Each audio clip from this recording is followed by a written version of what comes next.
And how's everyone doing? It's Dan, and I've got Sam with me this week. We're going to do a Hullywood Hangout because it's been almost a year since we did our last one. So we're going to have some fun. We're going to have a bit of a chat about last night. And we've got a little bit of things that we're going to have a bit of fun with, or we're going to try at least. So it might go all wrong. It definitely probably will be with us.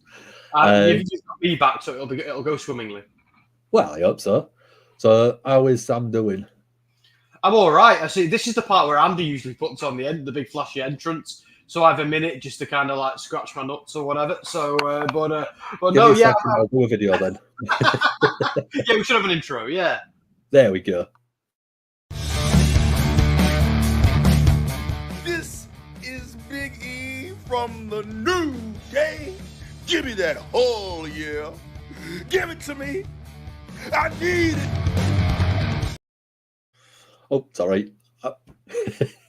Yeah, we're going to try and sort of do these. I've decided I wanted to do one this week just because we had a good night last night watching Hull in a Cell. Well, I say Hull in a Cell. It wasn't Hull in a Cell. It was Bad Blood, but we had a Hull in a Cell match. And yeah, with the nights coming in dark in the UK like they are, more people are going to be sat in front of TVs and stuff. So I wanted to try and do something, get people engaged, have a bit of fun with you, and let's have some fun because we've got a quiz. Ooh. We've got a couple of other games that we're going to try and see how they go, and then I want some feedback. So whether you want to, you can use Discord, you can use Twitter, Instagram, or Facebook. Send a message, but tag me in it. That way I know how it goes, and if you like it, we'll keep it going. So Mark has been awesome as always. Diamond Dallas Page has re-signed a contract with the WWE, so we're going to give the Diamond Cutter. And after the show, there was a massive heel turn. Yeah. Have you seen it, Sam? It's been coming for a while, hasn't it? Let's be honest. Go on then. I'll let you talk about it. Well, it's KO, isn't it? KO has basically turned on Cody, and it's like, look, it was always coming. Like, I'm personally really annoyed about it because I feel like the path to turning Kevin Owens babyface just was so stop-start, and it was like so many people wanted it for so long, and even when he was still a heel, he was a babyface. I remember distinctly Tom Campbell actually doing a video. I don't know if it was the Cultaholic or What Culture, where he explained why Kevin Owens was secretly a babyface, and he was right. And because I was of the same view, like when he was feuding with Shane McMahon and stuff like that, I was like, hang on, how is KO the bad guy here? So for them to turn Kevin Owens heel again, like he's great at being a heel, he's great at whatever he does, but for me, it's like, I'm still. I want to cheer KO. I don't want to boo him. Yeah. I'm not there yet. But anyway, what are you going to do? I mean, when KO was technically the heel going up against Elias and Ezekiel, that to me was such a good character because he was saying right. What we was all thinking. It was justified heel character work. It was absolutely brilliant, and he's always been a character where you believe in everything he says, and he always reminds me, I mean, of Eddie Kingston because it's such a legitimate character that you just don't know how much reality is in them. Yeah, it's just I don't know. The thing was something like it was funny as well when he was like, "Look, I'm not going to turn on Cody." And half the people I beat up when I did deserved it, including Sammy, my best friend, including Sammy at the time. The only person I apologise to is Kofi Kingston. Kofi, I'm very sorry. The rest of you can stick it. It's like, he's right. It's kind of. So, yeah, like it's good that he points out, you know what, like, because when he actually did beat up Sammy, half the time, Sammy was a heel as well. So he was kind of justified, or they were both heels and they imploded and turned on each other because heels always often do. So, but yeah, it was. I'm a bit disappointed. Like, I'm sure it's going to go somewhere good. I'm sure it's going to go to a pay-per-view match. But what frustrates me is I kind of want a rubber match between Cody and Roman. I think that's the thing they need to build to. Like, there's been a lot of people saying, but if you put Roman in a losing effort, you really kill his momentum. I disagree. I think Cody's the one who's the guy right now. I think Roman kind of exists to be built up, but I think he's secondary in many ways because Cody's the champ. So, and I feel like both men, it could actually help both men in the long run. But I do think, because we think about it, and you and me were in the building actually, sat next to each other when we saw the first one, but at WrestleMania. But that first, we've never had a proper Cody Roman match, if you think about it. The first one we had, Interference City. Second one we had was it was brilliant, but it was a goddamn carnival. It was The Undertaker, so it was ridiculous. Great TV. Cena, Seth. Just, you couldn't fit many more interferences in that match. So much fun, so good. But can we just have a match, maybe where they're in a cage, where there's no interference, just made the best man win. Cody wins, and Roman goes, you know what? Shake his hand. My time is over. Cody Rhodes, I acknowledge you. And then Roman's story can be, right, well, where do I go from here? I need to get back to the title picture, but I've just gone back to the back of the line. Where do I go from here? And that's when the Bloodline story starts sucking him back in, and the Bloodline Civil War, Survivor Series, all that. And they've only got a little bit of time to get to that now. So, it could happen after that, I suppose. But personally, I think that particular loose end needs to be tied up before we go into a 6-month story about the Bloodline fighting each other. That's just me. But anyway. Yeah. Because I think you could have, as you just said, that rubber match, but you could have Cody win by nefarious means. And that is the start of his heel turn. Because I think you could justify that because, I mean, what has Cody done realistically since beating Roman for the title? Well, he's done what all babyface champions have. They have a rather steady run of challenges, which is never quite as fun or as intriguing as the chase. As the chase, yeah. But what you also can't do is lazy booking is to, when the chase is over, to have another chase straight away. It's lazy. There have been many, many, many, many champions in history who have just been the champ and kicked ass as the champ and had good stories. Do it. The problem is the storytelling sometimes. It's not Cody. It's and if anyone is ever in any doubt as to if Cody's the right guy, look what happened when they took the main event of Mania off him. Look how the internet, everybody turned. Yeah, that was exactly what WWE needed to go. He's our guy. Yep. He's the one. He's 100%. The chosen one. If they had any doubt before they did that, that was eradicated. So Cody is the guy. He's been the guy for a while now. And I think he's going to continue to be the guy for a while longer. I think turning him heel would be a mistake. I think, but I also kind of with him being a heel turning on Roman, I kind of think that it's too early for anything like that. I think if they were to do that, it should be an Okada situation where Okada's just been the champion so long he's bored and overconfident, or is becoming broken, like with Seth, where Seth was becoming more and more injured, more and more broken down, and eventually, he might have stood a chance against McIntyre, but he had to help Cody against The Rock and Roman. So he put up a good showing, but McIntyre eventually picked the bones in it. That was a great story. Yeah. That's about the champion naturally reaching the end of the line because the human body can only do so much. Great storytelling. They did something similar with Bruno Sammartino and people like that.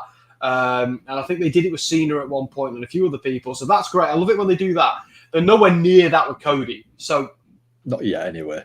I think a definitive win for Cody over Roman, which he has not had yet, because Roman lost that match because he couldn't resist having one crack at Seth, last crack. So that's what cost him. He let his emotions get the better of him in that big schmoz, and Cody capitalized. So it was great, but that's what I think anyway. But that's where I stand on the Cody thing, at least. Yeah. I mean, we've got Tom Talks Rubbish in. How you doing, dude? Obviously, Mark's been in. Alpha Ginger's in. How you doing? So before we get to the Bad Blood Premium Live event from last night, we're bringing back a bit of an old classic. Uh-oh. A bit of the Nips games. So, oh, no. I have brought it up on screen to show Sam. He didn't get it straight away, so I'm hoping it might be a little bit harder for everyone. So whose nips are them? So a little bit harder. So they're going to be hard nips, are they? Okay. Well, Is it nippy they're on a in here? hard screen. So, yeah, I mean, in the UK, it's starting to get a bit colder now because winter is drawing in. As we call it up in Yorkshire, we've got Hull fair weather. Yeah. Winter is coming, Jon Snow. Yeah. There you I go. mean, Mac doesn't waste time, does he? Mac's gone Jericho. Are we getting a second bid? Can What I do we say think? who I think it is? Did I get it right when I said? Go for it. Okay, so those nips remind me of Owen Hart. It's those golden locks up there as well. I think that might be. I mean, I did actually zoom in and I was like, it could be. I actually thought Stunning Steve. Oh God, Steve yeah! Austin. Wow. If I was for like, the kids in the audience, Stunning Steve Austin is what Dan and I watched before he lost all his hair and became Stone Cold. But back in the day, Stunning Steve Austin was actually great. But yeah, Stone Cold was with Brian Pillman as his tag team partner. Yeah. Oh my God. Hollywood Blondes. I mean, yeah. This is WCW just before the Attitude Era, isn't it? This, yeah. Yeah. Yeah. And just before sort of stuff like the NWO. But I mean, Mark didn't waste time. That should help a little bit. Okay, we all know where he is now, don't we?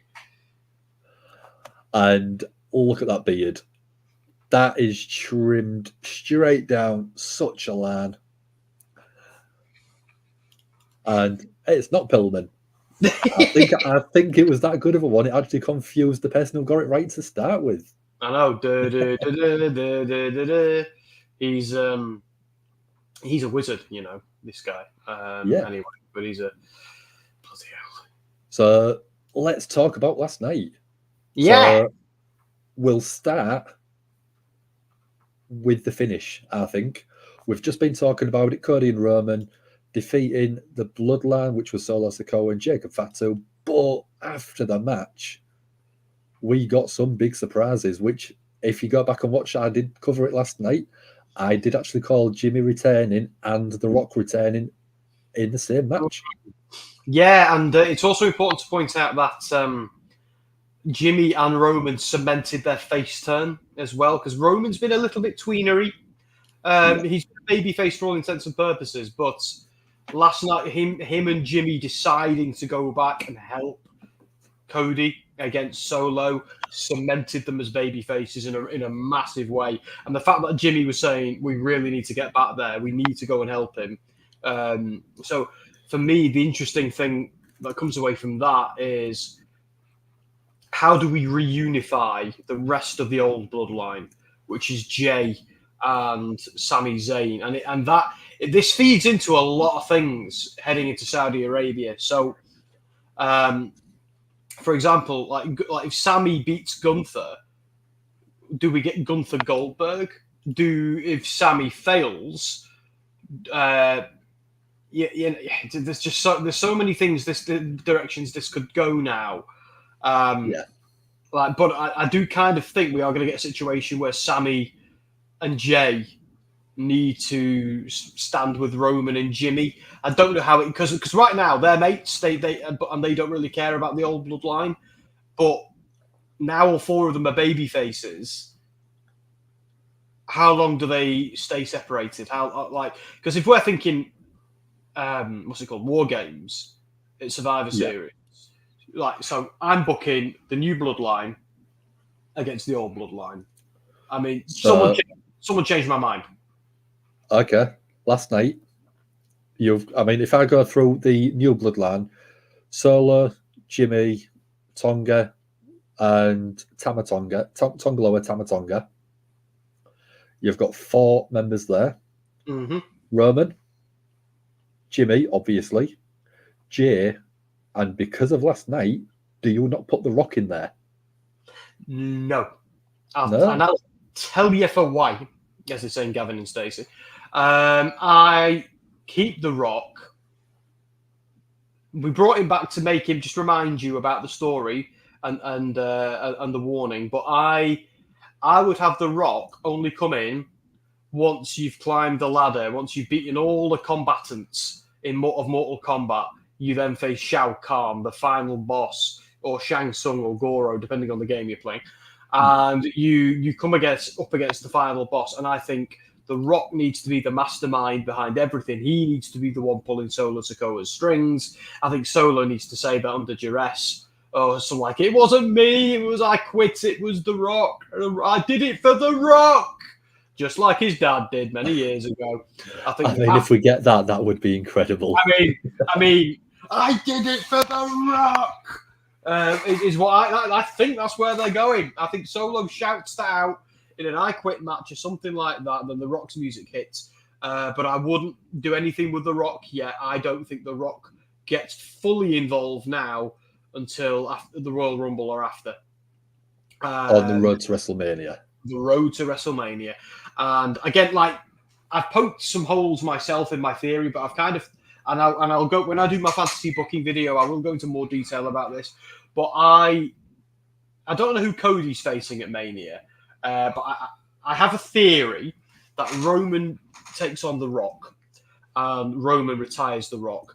Doesn't win any belts, but wins the title of Tribal Chief, and the bloodline all falls in line, and then he disbands the bloodline, and we move on to a new story. Because you can't keep doing this bloodline thing forever. It's been years now. It's been great, but eventually you've got to shelve it and try something else. But I think Cody goes up against John Cena. I think Cena beats Cody at Mania, takes the belt off him, beats Ric Flair's record, and then they feud all the way until Money in the Bank, where Cody takes it back. That's a possibility. That is a distinct possibility. See, I liked the idea originally of Cena being retired by Cody because, like, think about it. Like, oh, and by the way, with the Randy Orton at Mania, that Beefy has anxiety is mentioned. Cody, now, Randy's time will come, and that would be great. I think that should be the final match of Cena's run. Yeah, like maybe, because I don't know if, I think Cena needs to give his career to whoever is potentially the person replacing him, and right now, that's Cody. And when it comes to The Rock, he's another one. But look at the Austin Theory experiment, and the Solo Sikoa. Austin Theory just doesn't work. Yeah, but both of them are great. Austin Theory is brilliant, and like I don't want to pay Vince a compliment, but he kind of like was building him into a big star. It's just Triple H isn't quite the Austin Theory guy Vince was, and that's okay. But yeah. Another idea I had was Cody beats Cena at Mania, and that's because Cena then retires and gives Cody his career. But the thing is, Cena said he was going to do Money in the Bank to Money in the Bank, so that can't happen. No. And there's no guarantee he faces Cena at Mania. I'm just thinking, like Cena or Randy, there's no one else. Really, like you can't do Roman again, and it's like, but one thing that would be great is if Cody was the one who prevented Cena from beating Flair's record. And what if that happens? What if John Cena could do two things? What if he turns heel at Mania, or turns heel before Mania on Cody, or even cleverer? What if? Do you remember, Dan? So I keep fiddling with my hat. I can't get it bloody level. It's OCDing me. But do you remember a few years ago, the John Cena versus The Undertaker at WrestleMania, and we saw the closest thing. Now Andy disagrees with me about this, but I thought that was the closest thing John Cena ever came to being a heel, because in that match he had been a gobshite all the way through it, and in the build-up, calling out The Undertaker. Now it was like, and he wasn't being like, and it went at first. It was, come on, Taker, you and me, two legends. Like, let's do it for the fans. Come on, it would be awesome. But then he got more and more and more disrespectful, to the point really digging at The Undertaker as a heel normally would. Yeah. See, I'm not proposing Cena goes fully heel in the way that we usually have heels. I'm proposing like the Kevin Owens heel that we were speaking about earlier. a very justified heel. I'm more thinking of, rather than actually turning heel, we get this thing Cena has been portraying for the past few years, the old man Cena character, which we've been having for a few years now. The old man Cena character that berated Roman Reigns when he fumbled a promo. Or the one who called out Taker, because that match with Undertaker, we wanted to see John Cena get his mouth shut. So I love the idea of this old man Cena realizing, oh my God, I'm getting old. I'm at the end of my run. This is the thing that made my career. I don't want to go. I'm not being replaced. I'm not letting Cody be the new me. No, I'm me. I'm the only me. And he starts all of a sudden getting this insecurity, this frustration, and he's not fully a heel. These are real, normal human emotions that any one of us would get in that situation. This is the Rock Band having one final tour after they've already had their final tour because they can't let go. That's what this is. And eventually, well, if Cody beats him, after that, that's when Cena goes, you know what? Every dog has his day, and I've had plenty of days. It's your time now, Cody. And he gives that willingly to Cody. That would mean a lot. So I'm not suggesting Cena goes evil and completely turns heel. I'm just suggesting that in this storyline, he has the heel dynamic, but doesn't ever fully solidify the turn. But you could have him solidify the turn if he wins. And then you could kind of extend that to Money in the Bank, and that's when Cena goes, you know what? This stuff goes to your head. You know, those are just some proposals for WrestleMania and what I think they might do from here. But to answer your question in a long-winded way, I think The Rock and Roman are Mania bound. And I think The Rock is getting retired forever, permanently by Roman. Yeah, I think, like I said, I think that's a way they could end up going. I don't see The Rock sort of giving up his sort of career to Roman just yet. Maybe a couple of years down the line. I'm just going to go through some of the comments. Yes, wow. Just because we've had quite a few. The Brazilian announce team leaked out that coming soon is Motor City Machine Guns. So, 5 words. What's your thoughts on Motor City Machine Guns coming to Raw, SmackDown, NXT? I can't wait. I'm having 6. Bring it on. Raw, SmackDown, NXT. Which one? I think NXT. It should be NXT first. No, because they're 2 legends. So, is it disrespectful? And they're both very long in the tooth. So, is it a bit disrespectful sending them to NXT? Yeah, main roster. Look, I think it's like Mark says, if it's SmackDown, it's SmackDown, cool. But I mean, with both shows, the brand split doesn't mean an awful lot at the moment. People go in between, so who cares? Yeah. If they're on Raw, they can be on SmackDown, as far as I'm concerned. And one answer, first feud. See, I already know this because people have said it before. I think it makes sense for them to go straight after the champs, and the champs are Finn Balor and JD McDonough. So I'd say if they're coming in, they're coming for the belts. They've held a lot of tag team championships in their career. They ain't held the WWE ones. No. So if I'm them, I'm going straight for the champs. Straight to the top, you might as well. Drew McIntyre needing 16 staples after he was legit busted open by Punk. I mean, that spot with the back of his spine hit the stairs. That looks like agony. Jess and I went. I did. Me too.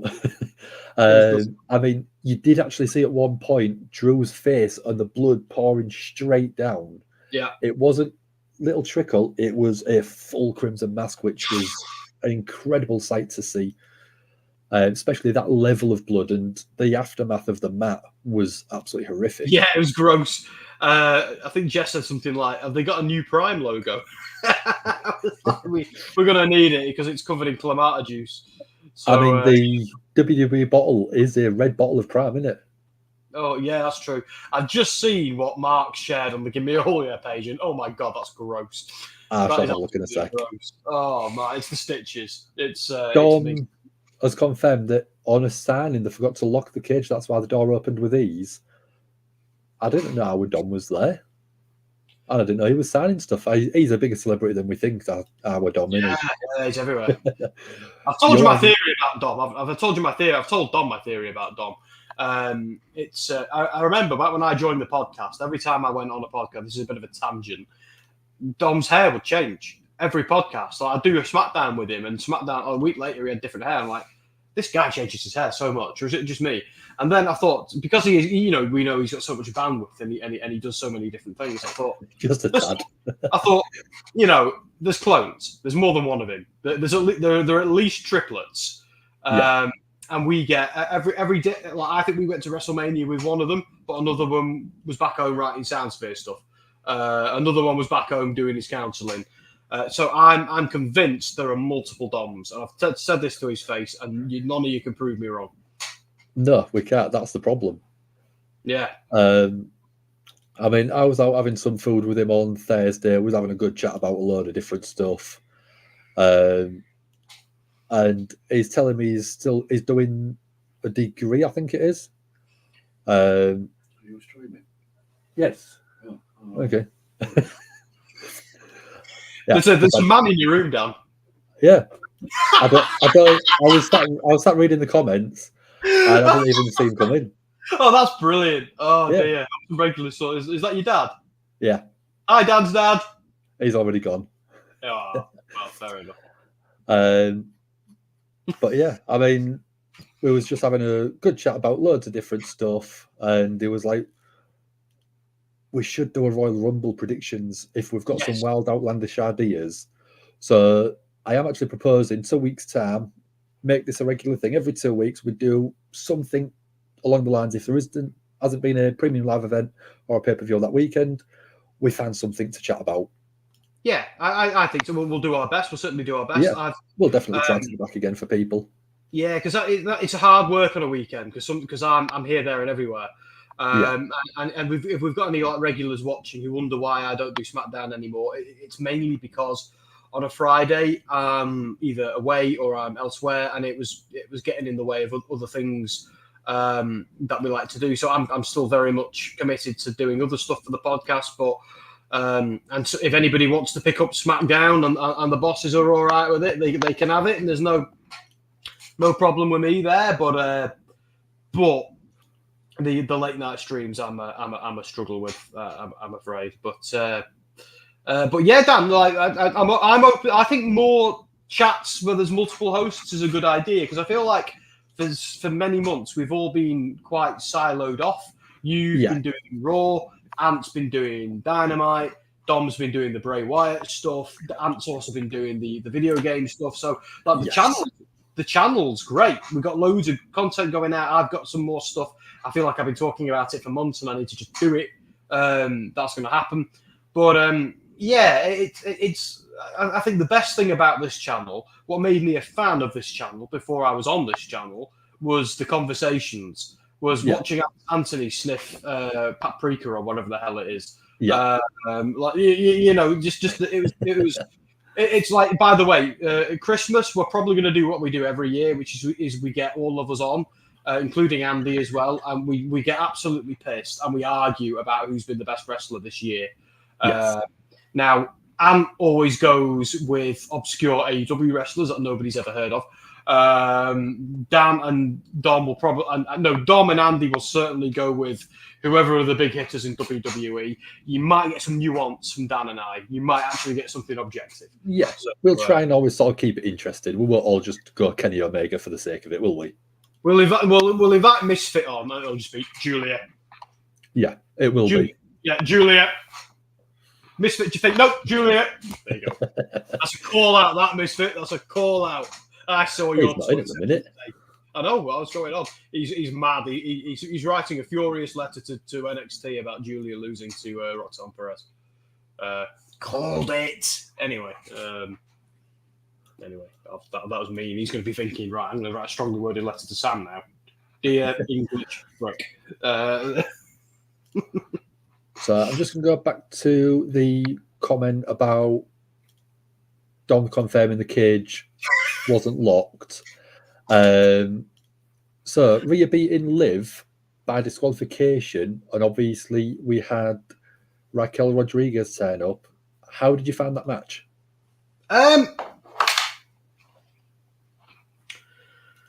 Yeah, it was all right.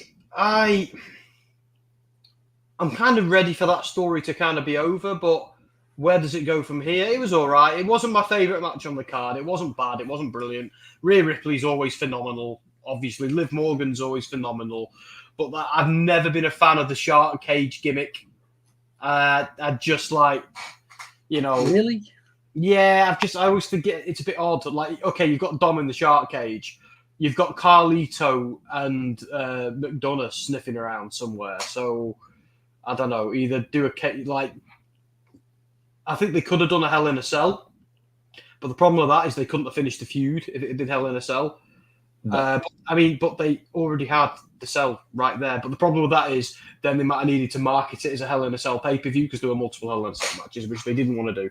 So we got the silly shark cage gimmick. I don't think we've had a shark cage since Enzo. Yeah, Enzo Amore suspended above it was the last one. I did actually do a check last week, I think it was. And that was the worst match ever. That was awful. But yeah, I'm not a massive fan. Like it wasn't my favorite one on the card, but it was still good. I haven't got a huge amount to say about it really. We did sort of last night while we was watching it have a chat about why it looked a little bit odd compared to previous shark cage matches.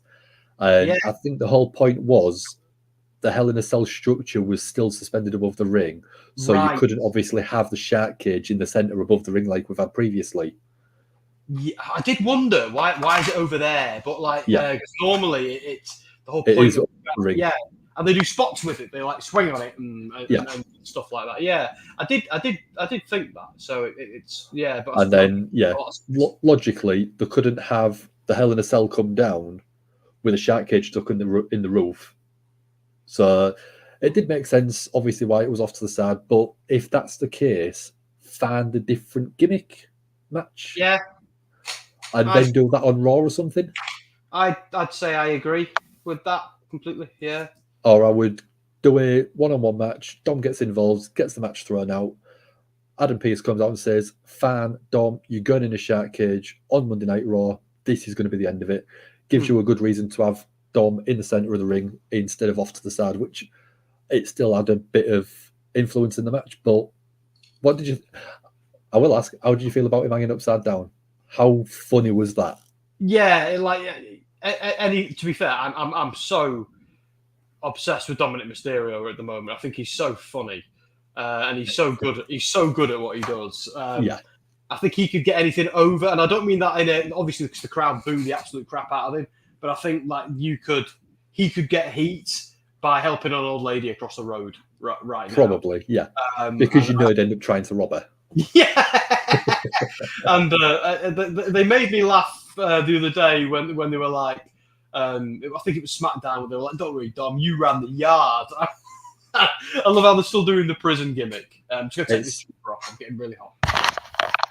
Yeah, it's so funny the way that they've sort of been doing that. We've got Martin in. How are you doing? It has been a while. It's been a long while. How are you doing? You had a good weekend. So Mark is saying the plan is mask versus hair for Ray versus Dom.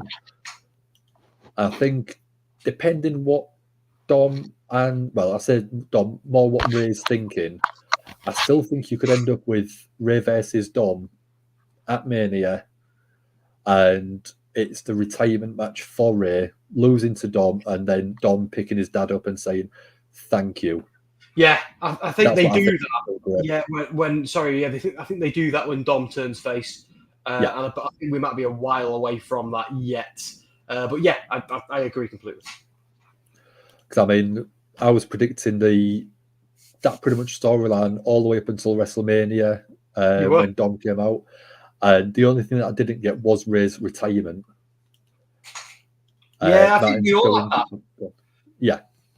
Yeah, sorry, mate. Yeah, sorry. I think we all were of the view that oh my god, this because it was the Hall of Fame, and my god, that was a long day, wasn't it? Do you remember that day? That was a flipping long day. But anyway, yeah, like I agreed with you completely. Sorry, mate. You were saying I think I jumped into. No, I just think that as a story, it made complete sense. Ray going in the Hall of Fame, going up against his son, and his son had been heel for a little while, but he wasn't a very good heel at the time.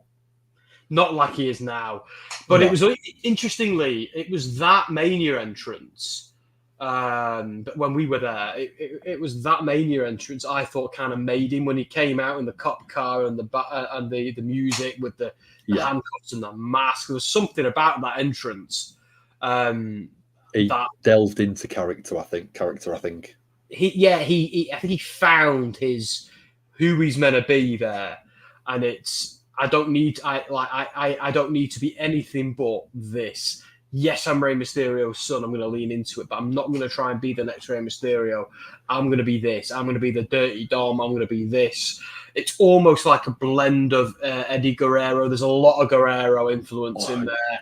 Just the low rider. I was just about to say not just in the low rider. It's the attitude. It's everything, and that'll make Ray just as happy as anything.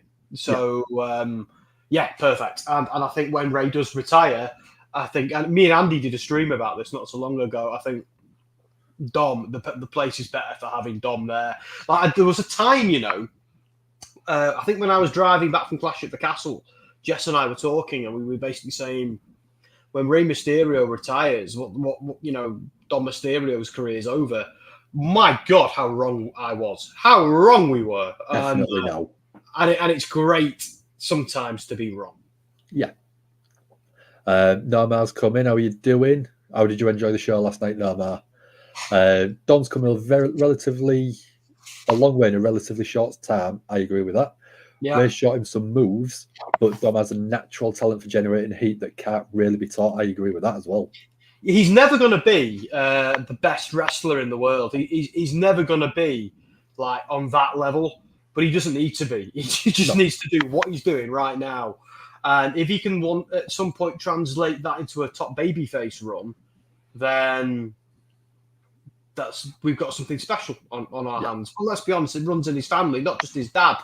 Other members of his family are all over this business. Not just Eddie, but in Mexico as well. His real dad, Eddie, which we all know. The wrong man won the pole match, bro. But yeah, it's in his blood. It's in his DNA. It's in his brain. It's everywhere, and it's going to be great. So we'll go from that one. Rhea and Liv into the other Terror Twin and member of Judgment Day, Priest versus Balor. How did you find that one? Was that one a good one for you? See, I loved it. I thought it was a great match, but I'm confused by the finish. Now, the minute Balor lost, I thought, right, well, Liv's winning straight away was my first thought. And I feel like Balor just loses and loses and loses, and it's like, I kind of get it, but it's like, if you really want to build him up to be this supervillain, he needed to win that. So and that's it. Priest has got his revenge. There's no more heat. That feud is over, presumably. Now, there might be. I think the Wyatt Six are going to go after Balor and go after the Judgment Day because they betrayed their family. I think, in my mind, that is the only logical place to go now. Priest needs to move on to something else, but it's like Balor has lost that feud now. That's it. It's done. Okay, like Balor could come out tomorrow night and attack him, but I think now, like I don't know. It feels over too soon. For me, they need to do the Wyatt Six versus Judgment Day at this point. Yeah, I think that with Ray and not Ray and Dom, with Finn and Dom and all of the Judgment Day, they've been tied into Rhea and Damian Priest for too long. Because we've seen them together, we've seen them apart. We just need to see them going up against other people. Now, same as the stuff with the Bloodline, all it's been for the past 2-3 years, near enough, is the Bloodline versus Bloodline, Judgment Day member versus ex-Judgment Day member. Yeah. And we need a complete different story arc going forward, I think, for all parties involved. I agree. And because, like, again, there's a wider stream about this, and I might write an article for WrestleSphere about it. But I'm still a massive Wyatt Six fan. I think there's a lot they've done right, but I think there's a lot of things they've messed up as well. I'm looking forward to talking to Dom about this when he's down, when we go to do our C-Jam event at Preston University. But it's like, if they're going to be this group that hunts people who betrayed their family, okay, you should probably be done with Chad Gable now, guys. I mean, Solo Sikoa, hello. Finn Balor, what he did to I mean, stop pissing around with the comedy acts and start doing some real work, because I'm starting to not believe you mean what you say, Bo. Yeah. Oh, howdy. So, yeah, that's what we need. I want to see, make them scary, put them up against some heels who have been running, as they like to say, running Monday Night Raw for so long. Yeah. Let's see those two factions collide in some violent exchanges. Yeah, I think that's going to be great fun. But anyway, yeah, the Balor Priest thing, I would have liked for that to, I don't know, maybe become a bit more personal, maybe become...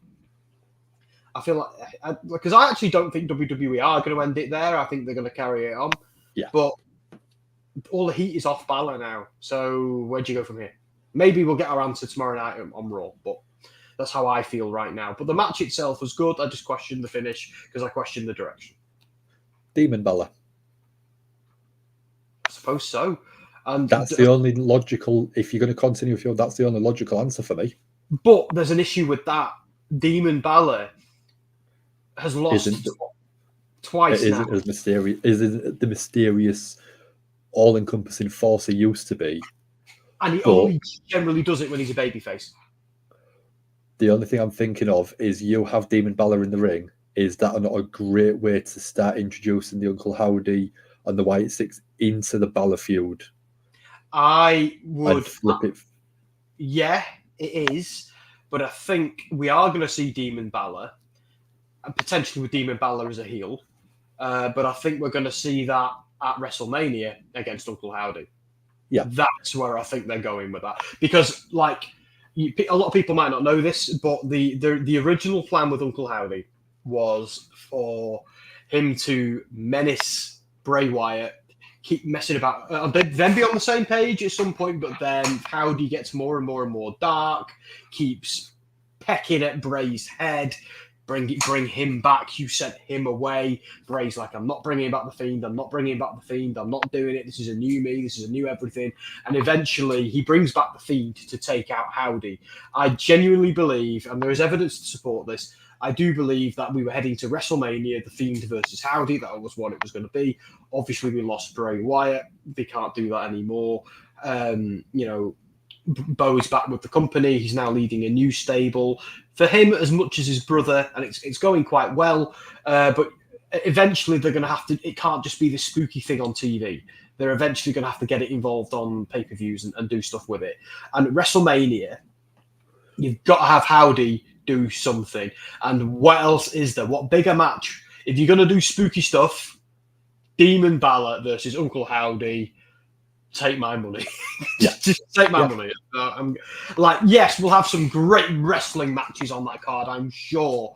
But we want some spooky bollocks too. Yeah, WrestleMania is a variety show, and everybody knows this podcast is a big fan of spooky bollocks. I like my spooky bollocks. I like my bollocks spooky. Let's get WrestleMania. Oh, just that'll be great. Like, if we can't have the Fiend, like the Fiend versus the Demon was another thing I wanted back in the day. Can't have that. But again, we can have Howdy, Demon Balor. I don't care who's the face, who's the heel. I don't care who wins. Let's just do it. No. Martin's put that they feel that they might be reserved on Balor after the incident with Edge at the Hell in a Cell match in LA. WrestleMania 39. Things go wrong. It lost its aura. I mean, we was in there, and it felt such a long time from the ladder being thrown to the match kind of restarting. And then after that, it felt very rushed. So I think you could still bring Balor back quite easily, but maybe not put him in a stipulation match like that again, to keep the risk up. You need to. The way you can give that an aura again is if you build up to it in a fun way, like that. We got that as a kind of a shock. Like, I don't think he ever confirmed he was going to do it. We need to see Balor get darker and darker and darker. We need to see Howdy pressing his buttons and doing what he did. You know, basically what he was going to do to Bray, he needs to do to Finn. We need to see that. And we need to see Finn snap. Maybe Finn attacks the Judgment Day and lays them all out. Maybe he does what the Wyatt Six did and lays out everybody backstage. You know what I mean? We need to see Balor completely snap. And trust me, it'll get its aura back. It's about booking it right on TV. What happens on the night? Like, some matches go wrong, people get injured. Like, I've watched that match back and I actually still kind of enjoyed it. Do you know what? Because sometimes, for me, this is a controversial opinion, a botch makes it feel real. Reminds me that they're human beings and that people get hurt when they're fighting. If someone slips on a rope and then they continue their climbing the rope, but the spot then goes wrong. I think this happened in AEW the other day. Someone slipped on the rope. Then they climbed up, they jumped off it, then the person got them in a hold, and that was that. I love that because that them slipping on the rope communicated, if they weren't meant to, but it communicated to me that they took too long. If they had had that split second longer, they might have hit it. They might have scored that pin, but they didn't. The person recovered. Sometimes a botch is a godsend. Let's just hope nobody needs stitches like Balor needed after Mania. Yeah. I mean, I always sort of look at stuff like that, and I always hate when it is a botch because you get one chance. It's live entertainment. Yeah. And you try and do something perfect every time. You're not going to hit a perfect home run, if you like, or a touchdown, or score the perfect free kick every time. Yeah. Is it called a botch if you miss a free kick? No. So why do we use that word in wrestling? I don't know. But it's just my sort of spin on things, and I always sort of use it's a mistake, but it's not a botch, because a botch means that you fudged it up and you tried to hide it. And you don't always try and hide stuff like that. You can't hide stuff like that in front of a live audience and hundreds of cameras. Yeah, and it's also like there's something disrespectful about it as well. Yeah. There's something mean. Especially and I think the UF'd up chants. Yeah, and it's like, well, because the UF'd up chant is a great chant for when a heel has got a bit too big for his boots, and there's a lot, like, for example, you know, someone's doing what they're doing and Braun Strowman stood behind them and they don't realise. That's the UF'd up chant. That's when it's good. But telling someone they've messed up because they messed up a spot, oh yeah, well done, yeah, you know wrestling isn't real, well done, yay. Yeah. Like it's so it's, I don't know, like, I know we've got mutual friends with the Botchamania guys, so I don't want to be too rude. No. But yeah, I don't like the word, and you're right. Could you imagine if we did that in football? Could you imagine if England in a penalty shootout? And by the way, England in a penalty shootout means you might as well turn off your TV. It's over. Yeah. You know England are going home. Most of the time, anyway. I know recent events have been a little bit different. Yeah. But it's. Could you imagine if we botched it the next day? You'd be like, you what? Like, they're in the final, mate. Shut the hell up. You tell. So why don't we do that in wrestling? Why don't we tell people, it's a botch? Shut up. Yeah, you muppets. It's human. Humans make errors. Yeah. And like, what do you want? Do you want your wrestling animated? Did you want it to all be done by AI? Is that what you want? Yeah, then shut up talking about botches. Do you want it all filmed 75 times like we did during lockdowns and have it all cut together? No. No, please. Because you can't do that live. Yeah. Nomad's just put about Nia Jax breaking Becky Lynch's nose and it was being epic. Yeah. So we'll say Nia Jax versus Bayley and the tease of a Tiffy cash-in. What do we think? Did you enjoy that? I think Tiffany Stratton is flipping superb. Botch. I'm demonetized, botch. But yeah, no, they don't care. I think we can swear at this point. We don't do it because we're polite, and we might have young audience members. But yeah. The Becky Lynch point, Nia Jax broke her nose, and we got the iconic moment, and then it got cemented when someone said to Becky Lynch, "Who's the man in WWE right now?" Stupidest question in the history of stupid questions, and she responds with, "I'm the effing man in WWE right now." Yes, you are. And a star was born, ladies and gentlemen. Mark, we're not getting paid anyway. Who are we kidding? But and you're definitely not now. But I'm joking. But I don't think I got the C and the K out. But we're all right. Anthony Nayland has said far worse on this podcast, and we have been continued to be monetized, so we're all right. He's our resident swearer. So I thought the match itself was great, and Nia Jax has always been someone that I've never really enjoyed watching, but Bayley seems to drag quite a good match out of her, I thought. Yeah, there's no better way of saying it than that. Yeah, I agree. But how long do you think? When do you think we're going to go with Tiffy cash in? I was like, part of me was like, for the love of God, Bayley, win this match so we can end this goddamn title reign. But I just maybe Saudi Arabia if she's on the card. It's got to be soon. I think they need to push Tiffy a little bit further. I don't think we're there yet. Because I remember thinking, we're getting a Tiffy cash in tonight, and I thought, no, there's a bit more story they can squeeze out of Nia being a bitch to her. So let's do that. Let's see how far we can take that, and let's get Tiffany Stratton to that point.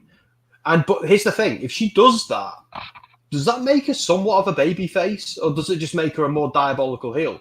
Because if she cashes in on Nia and attacks her, she's kind of standing up to a bully. Yeah. The pop she got when she came out last night was great. Yeah. And is that behind her? Is that what we want from Tiffany Stratton? So I'm kind of thinking she tries to cash in on Nia. It goes wrong. Nia takes her out. But then the babyface wins because of the distraction. The babyface celebrates with the belt, and then she cashes in slyly or something. I'm thinking, how do you keep her a villain and have her successfully cash in? Attempts to cash in on the heel because the crowd will pop for that. Yeah, but a fail, and then cashes in on the babyface that has just beat Nia. Yeah. And so it's like what Mark says here, like the story's giving me she's going to stand up to a bully vibes. But Tiffany Stratton is at her best when she's a mean girl. Yeah. Like, if she's a villain who sees the light, cool, it's a good story because it's about someone standing up to a bully. But I think it's the wrong person. I don't know. I feel like we had that story with Sami Zayn eventually standing up to Roman Reigns, and it was one of the greatest stories in wrestling history. It just was, but I don't know if Tiffy's there. I don't know if she's, because that was a journey we were all on with Sami, and we grew. It got to a point where first Sami was as despicable as they were. Then it was a case of we actually started feeling sorry for Sami because he was so pathetic. Then we started getting endeared to Sami. Then we were to the point where it got to Canada. We were all stood up cheering him. So. It's a long road. Say again. Was it No Way Out? I think it's Elimination Chamber. Elimination Chamber replaced No Way Out, didn't it? Yeah. So I don't know if they're there, and I don't know even if another 3 months of storytelling could get them there. She's crashing in before then. That's just what I think. It's a good story. I just can't be doing with Nia Jax at all. No, and I think the sooner it happens, I think it's going to be detrimental to Tiffy in the long run because she hasn't been on the main roster for long enough to generate a lot of people behind her and show the sort of diverse character that she can have. Yeah, I said to Jess, this will make you laugh. I said to Jess, who's got a massive crush on Ludwig Kaiser, by the way. Oh no, we'll do it right. Ludwig Kaiser. There you go. That's for Samantha Irving. And I said, "Oh yeah, she's going out with Ludwig Kaiser, you know." And Jesse goes, "Bitch." So there you go. That's the second person to call Tiffany Stratton a bitch this week. Bailey. So from that one, there's only one place we can really end the bad blood discussion, and it was with the match that had a lot of bad blood and a lot of blood. We did have a chat about it earlier on, very briefly, but CM Punk and Drew McIntyre, the feud, I think have you got to end it now after a proper definitive Hell in a Cell win? I think you do, but look, we know Punk Rollins is the money match for WrestleMania. Sign me up for that. Like, sign me up for that. And I stand by every word I've ever said about CM Punk. I do, and you know, because people think I'm not a CM Punk fan. I really am. That's why I said those things. It's why I have those views. And it's nothing, by the way, that I wouldn't say to his face or anybody else's, because I've not said anything offensive or insulting. I have some problem with workplace violence and that being swept under the carpet. But this has been great. And like, yes, I've been here for it. And the him and Seth thing, you'd have to be they're stupid not to be into it. It's going to be awesome. I can't bloody wait. Seth is going to have his hands full with a certain kaiju for a while after his antics on Raw. I don't know what they're going to do with McIntyre after this. I kind of like the idea of McIntyre turning face and being like, what have I become? This all started out with me trying to do the right thing, and how did I get here? I kind of like the idea of that, but yeah, I'm actually it's nice to not know, but the match itself was awesome. I think everybody knows it was great by now. Some great spots. Both men did so much, and because I had a stream a little while ago where I was saying I love seeing Punk in the ring, but I've never been massively wowed by his matches, and I've watched him, by the way, since Ring of Honor before someone says anything. But I was last night, today when I watched it today. But I thought it was just awesome. I can't wait to see more. Yeah, Mark saying that the way Pierce said it was Hell in a Cell ended the rivalry. He also thinks Seth versus Punk is happening at Mania, but for Mark, one needs to be a heel. I think we're going to have one as a heel, but I just don't know which one you could put as the heel. That's just an interesting thing. I don't think either of them are going to be. I'll tell you why. Because in this whole CM Punk Seth Rollins storyline, each one of them is the heel, depending on your perspective personally. Yeah, I think that's a great idea and a great viewpoint. I just don't. I think you have them both do things they're not proud of. I think you have them both think they're right. For example, look what happened to them in that match when Seth was guest referee, and the next night on Raw, Seth came out after CM Punk's blood. More of that, please. More of that. Both of them were technically baby faces. They both wanted to kill each other. I genuinely don't think they need to turn either of them just now. And I know, particularly with WWE, that's hard. But let's have two tweeners on this occasion, and let's make it a Team Punk versus Team Seth kind of dynamic. Let's not have a clear villain or a clear hero. Let's make them both. Let's have Iron Man versus Captain America. Both of them are making damn good points, but both of them have behaved abominably as well. Let's have that. Let's make this really uncomfortable and nuanced. That's what I want, because it'd be lazy to do anything else. Because that is what. Do you remember when they were confronting each other and they're having those promos off against each other? I was proper Team Rollins when that was going on. I was like, Punk. Because every word Rollins was saying, there's a segment of the wrestling community who completely agree. But then there's a lot of people, let's call them, I don't know, WWE fanboys, who are like, no, Punk, let's pretend everything that's happened with Punk didn't happen. Let's la la la la la la la. He's in our favorite company now. La la la la la. There's an element of WWE fans who are doing that, and they need calling out. I'm sorry, They need calling out. If you're just, Punk in WWE is just so great. Sorry. Tell me about your stance on workplace violence with anybody else, because I think it'd be a little bit different if it was anybody else, anywhere else, and you know it would be. So lean into that. Give them both. I don't know. Well, here's the thing. If somebody in anybody else's workplace behaved the way he's behaved in the past, regardless, by the way, I'm aware that the people he's tangled with in AEW, every single one of them is a douchebag and bears some of the responsibility for that too. But you don't smack your colleagues at work. I'm going to say it again for the people at the back. You don't smack your colleagues at work. It is a crime. I'm sorry if you disagree or you don't like that. And too many WWE. Montreal screw job. Yeah, but he was wrong. Yeah. Vince was a nasty old prick, but at the same time, Brett did screw Brett. And I'm sorry, Brett. It doesn't give you you don't get carte blanche to go and smack your boss in the mouth, even though he knew he had it coming and he kind of let you as well. But no. So long story short. Let's also not forget, by the way, and this is kayfabe, of course, Seth Rollins, as far as I'm concerned, Seth Rollins can never be an overwhelming babyface again. He wants to try to rip out Rey Mysterio's eye. I'm not forgetting that. I can never cheer a guy again once I've seen him do that. Sorry, WWE, you went too far with that particular storyline. He didn't try to rip it out. He succeeded.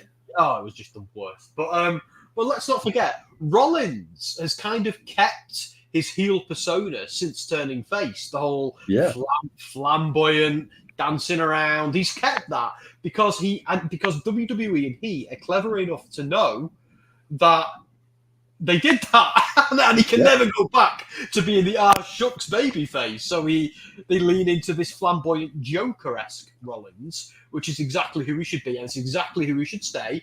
And when Mr. I'm going to rip your eye out gets in the ring with Mr. Workplace Violence at WrestleMania, it's going to be a violent delight, and I'm here for it. Yeah, I mean, I agree. Observing's been in. He put the could both between us and the fans decide. Exactly what he said, Sam. That's exactly what I'm saying. That's exactly what I'm saying. For the longest time, Drew was a tweener to Observing when he was supposed to be a heel. And again, it's that justified heel persona where you kind of agree with the heel, but they are still doing despicable things. And I think it's a great character to have because it's so easy to turn him back face at the flick of a switch. If I was sat next to Andy or Dom at WrestleMania, or Ant at WrestleMania, Andy and Dom would be cheering CM Punk from the rafters. I think me and Anthony would be cheering Seth Rollins. Yeah. There you go. We're watching the same product, but when we're seeing it through our lenses, we're picking different sides. And I think WWE has got magic on a bottle with this and should lean into it. And I think if you did it further down the line, you could have Seth and Drew, Seth and Punk. There's so many different variables that you could just tweak a phrase or two to completely change the dynamic every single week on Raw for a good few weeks leading up to a big premium live event. Yeah, I also agree, by the way, that Rollins and Punk probably still don't like each other in real life. No. When Rollins said what he said on that podcast, he was semi-working a little bit. He was kind of a little bit in character, but he meant it. Yeah. He meant every word of that. And like they were all taken into a room when Punk came back to the company and told, right, this is what's happening. And it's happening because it's going to be money. It's going to be stupidly good storytelling. And, we are going to turn AEW's cock up into our success story. That is what we're going to do, guys. Now, air any grievances you have right now because you're going to be working together for the foreseeable future. And Triple H said that, and nobody dared say no to him because he's Triple H. Yeah. That is what leaders do. That is how this works. And I think every single one of them said, yes, boss, think of the paycheck, think of the creative, think of the fun, think of, oh my God, I hate this guy and I get to hit him as well. Oh, what a day. I can't go any better. Yeah. So they're probably now going to the back, laugh together, shake each other's hands. But when they go home to their wives, they're like, God, that guy's a self-righteous prick. God, that guy's an arrogant knob. They probably still do that. Yes. I don't need them to be friends. Sean and Brett had some of the best matches ever while they hated each other. Let's not forget that. And a few other people too in the business. But anyway. I don't want people thinking I hate CM Punk, by the way. I don't at all. I just and I have a lot of sympathy for him as well. And I'm not a perfect person. I've behaved in similar ways, but it's that hypocrisy, and it's the fact that I now know after therapy and other things that there is a better way. That it makes me see that and think, if I was able to get things like that under control, right, and become better and do better, why can't you? And why do you get a pass for it? So that's where I am with it. Yeah. I was a CM Punk fan who felt let down by him. And when it comes to people like the Young Bucks, I still struggle watching their matches for similar reasons. So there you go. If anybody wonders as well, I'm not just a WWE and AEW guy. I like both. I watch both religiously. As Dan will tell you, I've gone off on many diatribes about tribalism and how stupid it is. And I actually think it's tribalism that is what causes for a lot of people to let CM Punk off the hook or let the Young Bucks off the hook. And I struggle with doing both of those things. I don't. But I'll tell you what I will say in CM Punk's defense is, since he's been in WWE, he's doing something right. He doesn't seem to have fallen out with anybody. So hopefully it could be something people move on from and never be a thing ever again. That's probably why. All the money that is going to get paid. Yeah, that too. It's like, bro, seriously, this is last chance saloon. Seriously, you can't hit anyone. But yeah. So there you go. It's an awesome story, and I can't wait to see what they do with it. Because people were surprised when I said I'm looking forward to the first McIntyre Punk match. People were surprised when I said I'm looking forward to it. I said, why are you surprised? I told you I've been a CM Punk fan. And I tell you what, right, Ring of Honor fans, Ring of Honor lifers, who were watching the American Dragon and CM Punk in ROH before there was ever an AEW or before WWE ever signed those guys, we are a very special breed, and we refuse to be lectured by WWE or AEW guys, by the way. Because none of you guys don't know what being a CM Punk fan is, you tourists. We were on the CM Punk train long before you guys knew who he was, so you don't get to say a thing. Anyway, sorry, Dan, over to you. No, all right. And Daz has just put a quick question in. Do we think we see Kenny Omega or Adam Copeland come back as heels or face? Ooh. I think Omega's got to be a face, doesn't he? Because the Young Bucks kind of kicked him out of the Elite and have been douchebags for a change. And so, yeah, I want to see Kenny come back and kick the crap out of the Elite. That's both of them as face for me. Yeah. Adam Copeland, well, he's still a face, isn't he? He was a face when he went away. I can't remember. Me neither. Who can even keep track? Actually, I'd like him to come back as a heel, to be fair, just to start and bring back the Brood and start sucking everyone's blood. That's what I want to see. Yeah. I want to see it on TV. So go on. Sorry, Dan. I was going to say, can we talk about Goldberg coming back for a second, or is that on the bingo card? It wasn't on the bingo card, but we'll have a quick chat about that one because, like I said, I've got a couple of other bits that we wanted to have a bit of fun with. But Goldberg, Gunther, are you here for it? I've been of the view for a long time now, but Goldberg deserves a retirement match, and people can shut up with the Goldberg stuff because, like, yes. Did we run out of patience with him with the whole The Fiend, Bray Wyatt stuff? Yeah, totally. Me too, as well. Completely. But let's not forget, and like, was he ever the greatest wrestler ever? No. But in WCW, when he was coming out, smashing a different person every week, that music, it was great TV. Let's stop pretending that it wasn't.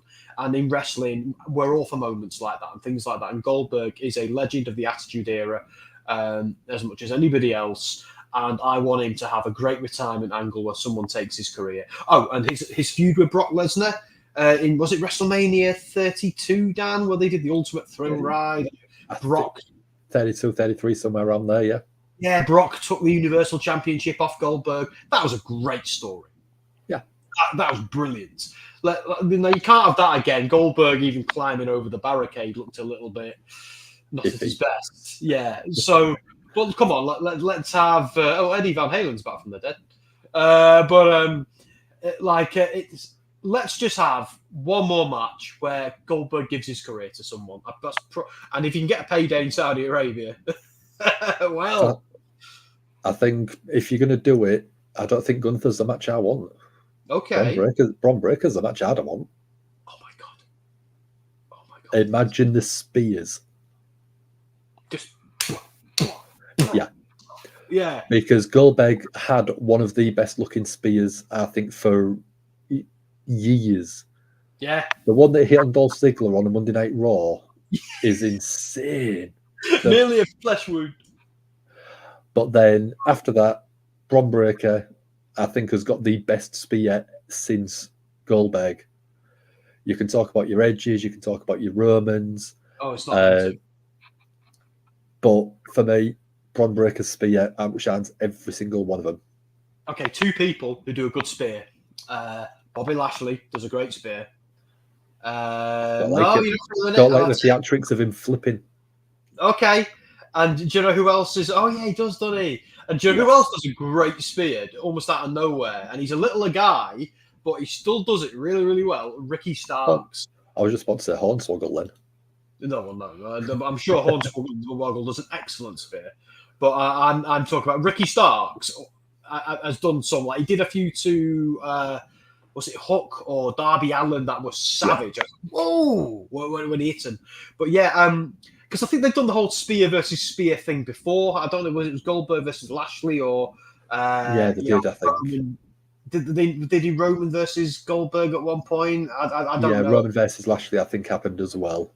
Yeah, but yeah, you're right. I think if we're gonna do a spear off, there are only two people it can be now, and that's Goldberg, the man who made it famous, and then Bron Breakker, the heir apparent, and they both got the Goldberg tattoo as well. Let's have that. Let's just do it. Just have them face off. Yeah, let's do it. I'm game as anything for that. That'd be great. Mark wants it if Bron beats him in a minute. I mean, I'd take that. It'd be an amazing spear, pinfall, kick out, spear, pinfall, kick out. That just give me that for 2 minutes. I'll take that. Yeah, all it needs to be is like, because I think the last few Goldberg matches weren't far from what you just described. But I say lean into it. Have both men stand there and go, all right then, come on, bang, spear. Then the other one gets up, come on, and then bang, spear. Then just do that until, you know, like when you have a chop fest with like Ishii and Eddie Kingston, then you're like, here we go. Like, do that, but do it with spears. Minoru Suzuki and Eddie Kingston in a chop fest. Yeah, just do that, but do it with the spear. Just bang, bang, bang, bang, bang, bang, bang. And eventually one of them's like Breaker will be like this, like, oh God. And then Goldberg hits the jackhammer, Breaker kicks out. Yeah. Goldberg scrambles to recover, Breaker hits him with another spear. This time he didn't get to prepare for it. 1, 2, 3. Bron Breakker wins. There you go. Perfect. That only needs to be 3 or 4 minutes long. That'd be great TV. Yeah. So like I said, we've had a good bit of discussion about stuff that we've had in the comments. So I'm going to bring a picture on screen and I want you to tell me who is the owner of this. So it's a tattoo. And if you're a Pokemon fan, who has a Gyarados tattoo? And I'll let you put your answers in the comments, see what you think, because this to me just shows how awesome of a performer they are when they are a big wrestling fan, big wrestler, and a big Pokemon fan. 2 things going for them. And if they are into wrestling games and then Formula One, that makes it even better. So get your votes in. What are you thinking, Sam? I don't actually know, and I feel like I should know this because if anybody knows me, I'm a massive Pokemon guy. and I'm also a massive wrestling guy. So this feels like something I should know. And if you doubt me, by the way, with what if you doubt me with what I say about Pokemon, I'm also a big Digimon fan. I've got this actually quite close to my computer, so I'm going to hold it up and show you that limited edition Digimon, Digimon Con. Nice. Digimon, yeah. So that's how much of it. I'm nearly 37. There. So one thing I've started getting a couple of. I mean, while we're talking about the Pokemon stuff, we've had Roman. Nope, it's not Braun. It's not Rhea. But you'd know it was them. You'd know it was 3 of them. You'd see it on TV every week. I actually started getting a couple of graded cards. Oh, see, I'll show you my I'll show you. Look, observing stuff. You know my views on tribalism, mate. You can like Pokemon and Digimon at the same time. They don't get in each other's way. Just like you can like WWE and you can like AEW. Pokemon and Digimon. I can even tell you who copied who as well, and it might surprise you. But they both copied Tamagotchi. By the way, they both did. So, I mean, I've got to say it. Mark is smashing it today. Yeah. It is. Zelina Vega has got a Gyarados thigh piece tattoo. See, I've met Zelina Vega, but she shouldn't really have her legs out when no. Met, so. And I mean, she's even smaller than you can imagine. You wouldn't believe it. Oh my god! She's yeah, tiny. Yeah. Oh. Observing you, it was a female. Yeah. My wife's taller than Zelina Vega. My wife isn't even 5 foot. Yeah. Well, anyway, both kick ass. So, like I said, I'm just doing a few of these just to see what people think about them because, like I said, I am going to ask for some feedback afterwards. This is one that I did ask Sam about, and he couldn't get it. Who is this? And as soon as I say it, you'll go, yeah, it is, isn't it? As soon as you see someone put it in the comments, because I know someone will get it, you'll go, oh, I should have got that so easy. So, I mean, Daz put Punk, Observing put Kofi. It wasn't either of them. Yet Matt got it with Zelina, but who is this on screen at the minute? It's not Psychosis. Great spelling of Psychosis. that is how he should have spelt it, by the way. I'm feeling it. Observing's gone Match Striker. Nope. And what I'm going to do is bring up I'm going to bring up a photo of who it is. And then once I do, you'll probably go, actually, yeah. Yeah, I know that face, but I don't like Yep. I keep thinking it's not Kevin Thorne. I nearly said EC3, but it isn't. It definitely isn't. Not EC3. I don't think EC3's ever had hair that long, has he? He's always had a very short haircut. No, EC back in the day, in his Derek Bateman days. Well, that's Derek Bateman, not EC3. Oh, that's okay. See, I said Billy Kidman. No, it's not Billy Kidman. Yeah, I said Tonga. Yeah. Do you want me to give you who it is? Put me out of my misery. Is it Bobby Lashley? It is Bobby Lashley. So, if I said to you, he had one of my favourite feuds in NXT, is that going to give you a clue? Derek Bateman. I'll stop now. I'm out of jokes. You ready? It's Johnny Gargano. But now, if I go back to it... now Mark puts Gargano. You can see it's Johnny Gargano, can't you? Yeah, I can. I just thought it was such an unusual photo. Cornette, if you're listening, you can't call him Johnny Same Face now. Yeah, I mean, you just can't do it. Just look at him.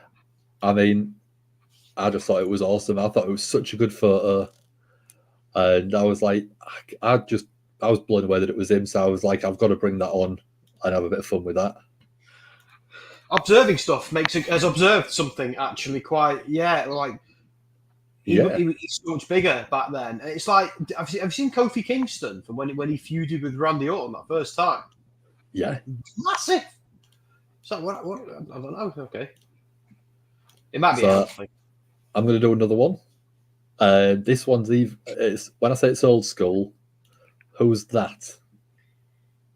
Is that a Von Erich? Is that who?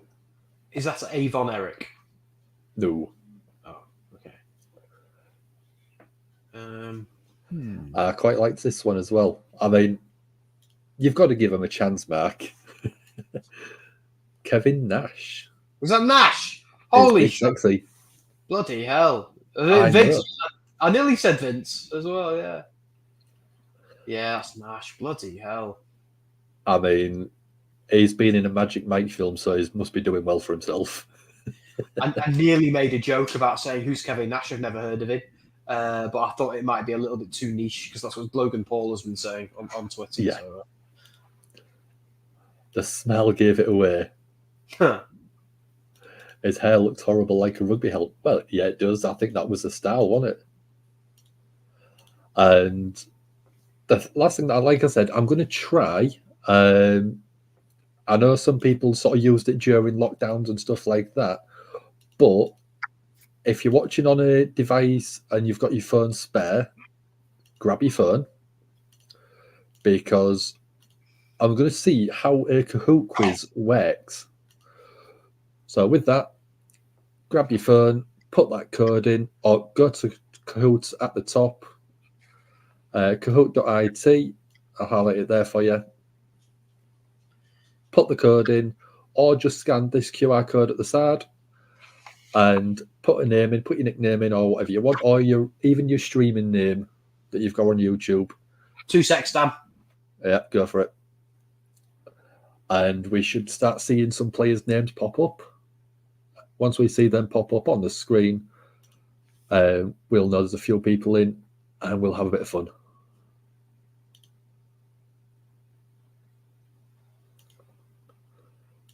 So if it's a bit awkward, I can just sort of grab the questions, read them out, and do it that way. There we go. We've got Mark. Sam's doing it. He's got his phone out ready. I'm in, I think. Here I come. We do this at work sometimes. When we have like fun events and stuff, nicknames. Team meetings, stuff like that, yeah. Yeah. So we're just going to sort of give it another couple of minutes, get another couple of people in. Oh, I'm in. There we go. Yeah, there we go. I am a kangaroo with a cone on my head. Cool. Ice cream, I think.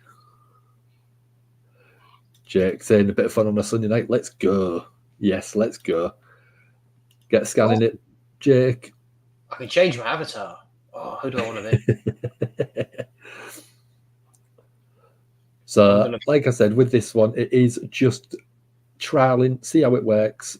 If I think it's any good, and if you give me some feedback on the Discord, we'll try and sort of tweak little bits if we need to see if we can make it a bit easier, a bit more functional for everyone. There we go. We've got observing in as well. Again, I'll give it another minute and then we'll start. Because I think I've set it up where it should show on the screen who's in the lead. But on your phones, you should be able to see the question and the answers. So you can play on your phone and I'll just keep like a running commentary going on of what's happening with who. I'm bringing the power of positivity now. I'm a unicorn. We can see you, Jess. They say they can see you, Jess. Dan says he can see you. She can't hear you, Dan, because you're only in my headphones. But you've disappeared off the street, off the Kahoot quiz, Sam. Oh! Did your phone lock? Yeah. Do I need to keep it? Go. You're back. I'll keep it like this. All right. We've got 9 people in. We'll start it, see how it goes. So there we go. Kahoot at home. It's WWE quiz. And here we go. 3, 2, 1.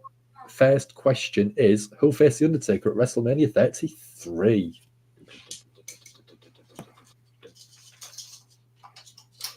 So we've got all three answers. I got it right. Two people got it right. So we'll move on. Oh, we've got Crazy Ginger Jake in as well. I didn't realise you jumped in last second. So Sam got it right. Crazy Ginger got it right. Mark and Observing got it wrong. We'll do this more often, actually. We'll do entire streams around it. Who was the first Universal Champion? This one should be an easy one for people. Most people will probably remember what happened.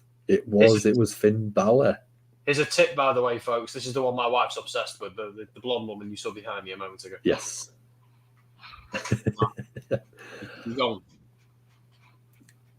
So Sam, Jake, and Mark all got that one.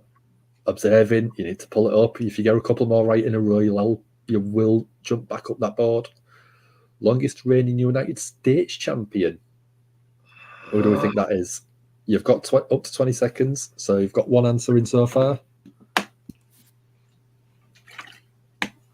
The faster you answer and get it correct, the more points you get, just so you know. No, I got it wrong. Damn it. So the streak is over. Dean Ambrose. The streak is over. Damn it. So someone said Cena, someone said Jericho. But Crazy Ginger Jake takes the lead. Sam's just behind and Max a bit further behind. Observing still pulling up the rear. How many times was John Cena world champion? That one. Nice and simple. 16-time world champion. Oh, I pressed the wrong bloody button. What an idiot. Damn it. I hate this. I'm going. I hate it. There we go. Observing's finally off the mark. Sam's dropping down. Max coming up. Crazy Ginger Jake's on fire. Which superstar is this? Who is that? Again, that should be such an easy one for everyone. Easy points on the board for people. He has a different name, I'll have you know. And what I will say about this guy, Dan, is trust the system. Yes. TNA fans in the house. So 3 of you got it right. It wasn't the Brusky. It was Kurt Hawkins. Observing got more points. I'm second place again. Me and Mark. Look how close it is between me and Mark. There is literally 9 points between you both. So again, the faster you answer, the more points you get. If you let the timer run down, the points go down as well. 9 inches between us both, isn't there, Mark? Who won the first Andre the Giant Battle Royal? All four people did win the Battle Royal at some point, but who was the first? I can't believe I'm doing this. And yeah, it was Cesaro, the Swiss Superman himself, or Claudio Castagnoli. I can't believe it. Oh, Sam's being overtaken by Mark. Jake's absolutely on fire. Over 5,000 points already. Who did Jinder Mahal beat to become world champion? The modern day Maharaja himself. I can't roll my R's, so. I know I got that one right. Are you sure? Yeah, I know I got that one right.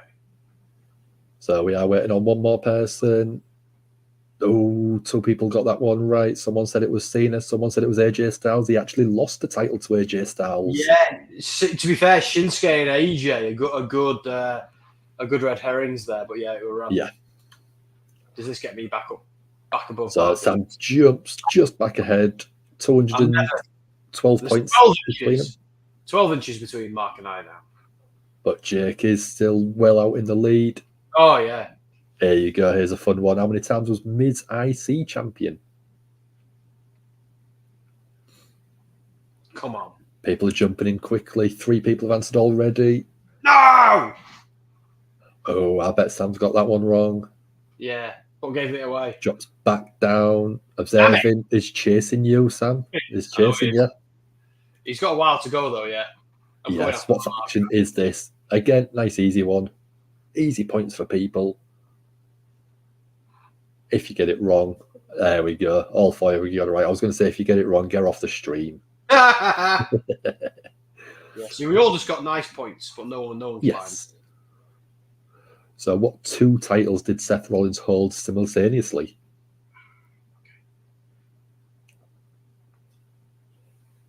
Oh, people are taking the time answering this one. We've only got one answer in so far. There's 2. think it's this.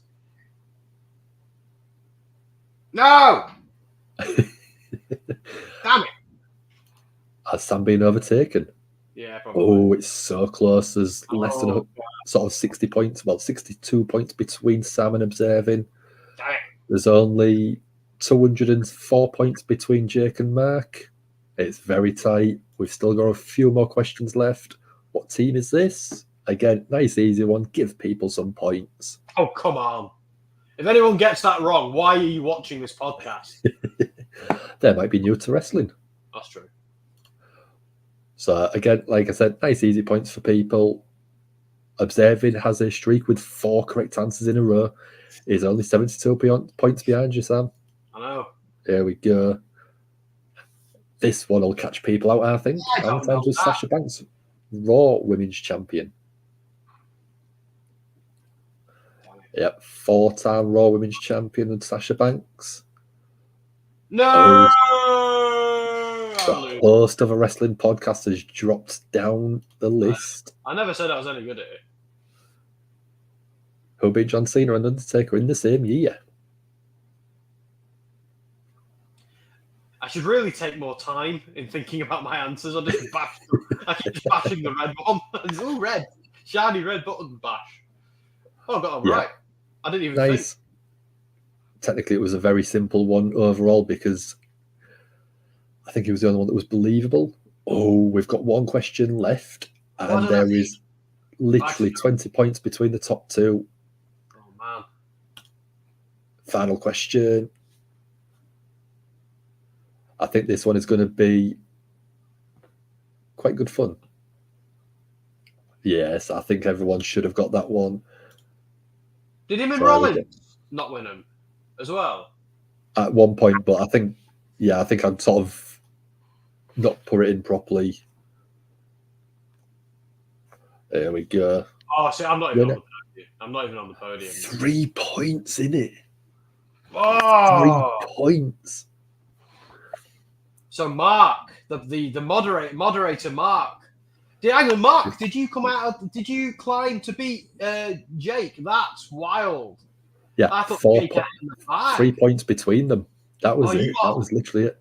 It's literally a fraction of a second. Mark is the Sami Zayn who give me a hull, yeah, comes out of nowhere. Jake. There we got third. Well, I started winning and then got my ass kicked. So there you go.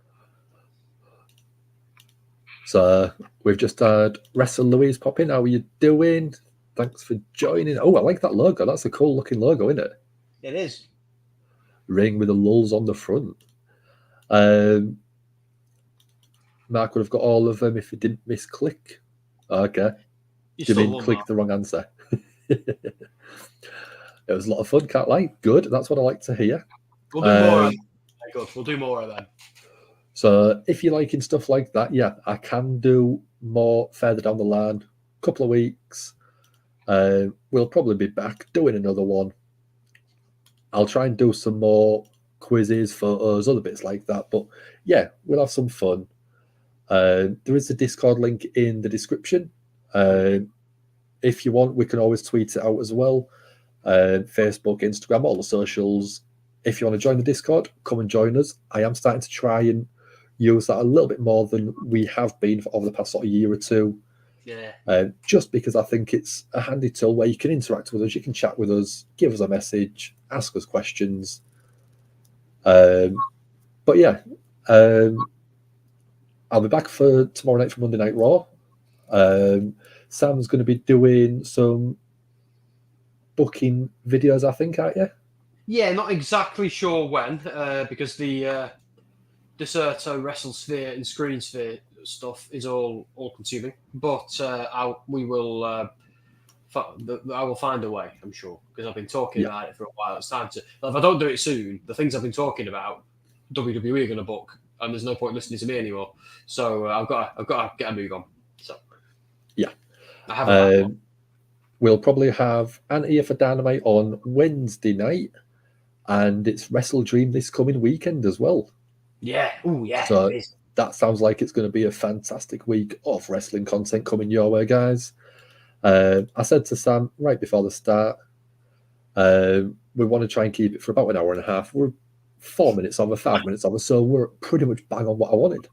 Yeah, we've done all right. We've done all right. Yeah. And it's nice. It's nice to be doing these again. We'll. So Dad says, "What are the channels streaming on Tuesday night? XT Dynamite. It'll just be if you come back here, give me a whole yeah. We don't stream NXT. We just stream Raw and Dynamite, Daz. But because you know it's hard work staying up late. Dan generally does Raw. Anthony generally does Dynamite. We used to do SmackDown, but I'm too old now. But yeah, we do all the other things. But who knows? We might get a new SmackDown streamer in time. It'd be great if we had an NXT streamer. It'd be great if we it'd be great if we had all the major shows. I'd say we should do Rampage and Collision, but nobody watches them. So, but yeah, so the problem that we've got, Daz, is we're from the UK, so we're trying to watch it UK time as well as all having full-time jobs, which means that sleep gets lost massively. So we're doing it all in our spare time just to try and keep you guys entertained. So any like, any share, any support on the channel, we do really appreciate it. Yeah. I think that the main draw is coming in and chatting with us and stuff like that. Oh, check out WrestleSphere as well if you want to see more content of us writing articles and interviewing wrestlers, because we do that as well. Absolutely, some great interviews on there. Who's your favourite interview that you've done, Sam? Oh man, do you know who I've been thinking about recently? Is I interviewed Alex Hammerstone the other day, and that was great. That was the most recent one. Is he the absolute unit? Yeah, big boy. He's been in NXT recently. He's been kicking ass. But Daz is from the UK too. Oh, cool. But yeah, I think the one that I keep coming back to is because we're approaching Halloween. I keep coming back to Crazy Steve as well. Steve Macklin. No, Crazy Steve is the blind wrestler who was in Decay, and he's so good. But because he was telling me about he had just watched Terrifier 2. And because Terrifier 3 is coming out now, I'm like, I wonder if Crazy Steve's looking forward to this one. So yeah, I've been thinking about Steve a lot. Trey Miguel told me something very funny. He when he was a kid during the Attitude Era, and everyone was running around going "suck it." He was running around in school, and he was at the top of the stairs. And just as his teacher walked around the corner to say, Trey Miguel, you get down these stairs, he goes "suck it." Like that, and then was in a lot of trouble. So that really made me laugh when he said that. I think my most high-profile journalistic wrestling moment was probably at the All-In press conference recently, Dan. But we won't talk about it. Well, I'm joking. It was all good. But I might be the reason why they retired the FTW Championship, and I'm trying to come to terms with that. But and I'm joking. I'm not. But Jesus Christ, when I saw them, no, what have you done? But anyway, yeah, you go and have a look at that if you want to see what that's all about. That made me laugh. But yeah, I mean, thank you very much for coming on, Sam. I mean, we haven't seen you on a Gimme a Hullywood stream for a bit while, so it's nice to have a face back on here. Yeah, back on. Yeah. And now you've got the logins again, you can start doing your own stuff. Yeah, they didn't kick me off, by the way, guys. Just my flipping computer timed out. And they changed the password, get rid of Sam. Dickhead doesn't do SmackDown anymore. Screw that guy. Yeah. He said, "What to Tony Khan?" He said, "What?" Never heard of him. And and Andy does Friday night features. I sometimes join him as well, and we have that's a double on Wrestling Royalty. Don't forget. As well, yeah, but we incorporated it to give me a whole year as well, don't we? Even when I'm on and when I'm not. So yeah, it's all good. So it's the four of us plus Andy. We are 4+1. And yeah, Ant does 2K24 gaming videos. He's got a very good niche of women's roster, which is great fun to watch. I thought you were going somewhere else with that. And then, Dom does Wyatt6 videos, streams, and he keeps himself busy doing that sort of stuff as well as so much other little bits. Yeah. And check out Andy's streams on Fridays over on Wrestling Royalty. The one thing that I have been doing, and I have said it quite a few times on Monday Night Raw, is we are trying to help out a foundation called Hot Tag. Yes. They are doing some great work in terms of trying to promote sort of positive health, positive mental health. And on every stream that I've done for the past 4 or 5 weeks, I have just done a little video, so I'll just play that now, just to make sure they are getting some visibility. The Hot Tag Foundation, it is all about, like I just said, promoting non-profit organisation, bringing the community of pro wrestling together across the UK. They are doing an annual toy collection. So scan the QR code, give a gift this Christmas. And their motto is, you've just got to reach out. It's a hot tag. That's what you want. That's what you want to be doing. And scan the QR code, give them a like on Facebook, Instagram, TikTok, give them a little bit of love from us guys. And it's nice to be nice. That is one of their other mottos. They are really good on trying to get some visibility. If you are at any local wrestling shows in the UK, just look for the blue t-shirt. Yeah. And Sam's put the WrestleSphere link in for everyone, so you can jump all over that one once we finish in a second. But again, Sam, thank you for coming on. We'll arrange. I'll arrange to do another one. I'm going to say 2 weeks' time. I'll find out where I am, because obviously I'm here, there, everywhere. But if I can, I will be. But we should also put some tags on the other guys and try and get them involved as well. Yeah. Because the fun of this is seeing us all interact as well. Yeah. And the more of us there are, the more chaotic it gets, and that's when it's funny. If you go back and watch some of our Christmas like end of year ones, they're like the one where I made Anthony. What is it? He's sucking up his nose. What was it? Was it cayenne pepper or something, or cinnamon?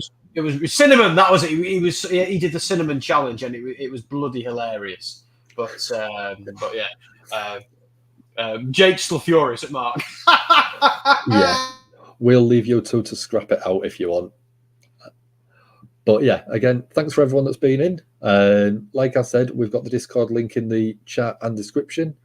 Come and say hello over on our Discord. And yeah, we've got one channel on the minute.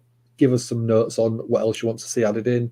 And yeah, let me know on there how you found the stream. If you found it fun, if you wanted to add something in, if you wanted us to chat about something next time, we'll be able to do it on there. See you soon, guys. I'll let you say bye, Sam. See you later, guys. See you in a bit. Let's go. God, I just listened to this whole podcast. It was terrible. I feel like my ears are gonna bleed. What'd you say?